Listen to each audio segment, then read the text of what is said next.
Alright, back again, Luke here. And today what I want to do is kind of make a video here about my Castlevania collection. And for those of you who have followed my channel for quite some time, you'll know how much of a fan I am of the Castlevania series. There's just a lot about it. I don't know, maybe it's just kind of like the spooky Dracula image that the game has in it, or, you know, just the really good gameplay, the really interesting stages and things like that. But I really do enjoy the Castlevania series. And, you know, even starting all the way back here to the old MSX, the MSX Castlevania had a lot of great things to it, a lot of great features, like the whole key system, trying to find different keys and opening different doors or opening up different chests. It was a really, really fun game. You know, then going on to the Sharp X68000 version, which was, you know, just amazing. Graphically, it was just mind-blowing. But not only these two here, but throughout the years, I've come across quite a few different games for my Castlevania collection. And although it isn't a complete set, it's a pretty good start, I think. You know, going over here and taking a look at some of the older classics for the old NES, and the Famicom, which is Castlevania 3 there, down to the Game Boy and the Kid Dracula, or Dracula Kun, with the Castlevanias for the disc system, Castlevania 4, and Dracula X, which was a really good one.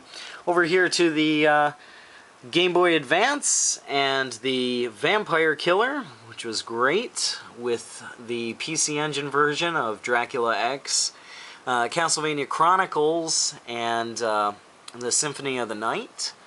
And over to the DS with the Castlevania game. That's one of the Castlevania games. The N64 with the two Castlevania games they had. PlayStation 2 with a couple of those. And PlayStation 3 with Lord of Shadow. And, you know, I've always wanted to try and get my hands on most of the Castlevania series. And I've always found that no matter how hard I try, I always seem to come up with a couple missing. And although this set isn't complete, I do have the Wii version of the Castlevania fighting game. I don't have the PSP version of it as of right now, and I sure don't have the original Famicom Castlevania, but eventually I'd like to pick those up. Nonetheless, throughout my quest to find more and more Castlevania games, I decided it was time to go and step it up to the next stage. And I went and I picked up this. This is Castlevania the arcade game, or Akumajo Dracula. Now, this is a very rare and generally a very expensive game. This here is just a copy of the operator's manual, but this is the board itself, or the board that I wound up getting. Now, with this board, I haven't had a chance to test it out because I just got it in probably about a couple hours ago. But hopefully this board will work. If not, I think I'm going to have to contact the seller because this was listed as working. One thing I did notice, however, with this board here is, after looking on the net and checking out some other boards, is this is actually a 2 PCB set, whereas a lot of the other boards that I've seen are just 1.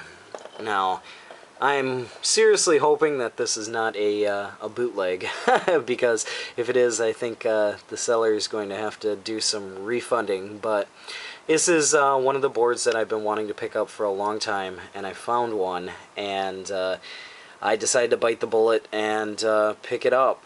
But the only thing is, you know, I'm a little bit skeptical about it. I guess looking at some of the other stuff on the internet, you know, just trying to kind of, you know, weigh it out compared to some of the other boards. But it does look a little bit different.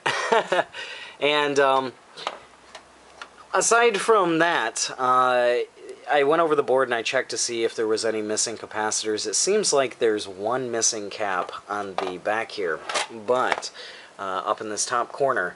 But the pads for it are so, like, dull and old, and there's no points that are kind of, or remnants of an old cap that are sticking in there. that I kind of believe that maybe that cap wasn't supposed to be there. But the board does have some open slots here, and you know, I've never owned a Castlevania PCB here, but I'm hoping that this thing will work out alright.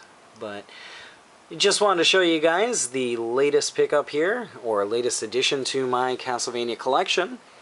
And slowly but surely growing. Hopefully eventually I'd like to have all of the Castlevania games that were made in the series and be able to play them. But there's two hard to get ones, really hard to get ones, and well, maybe three. One of those happened to be the X68000 version, which I was able to get.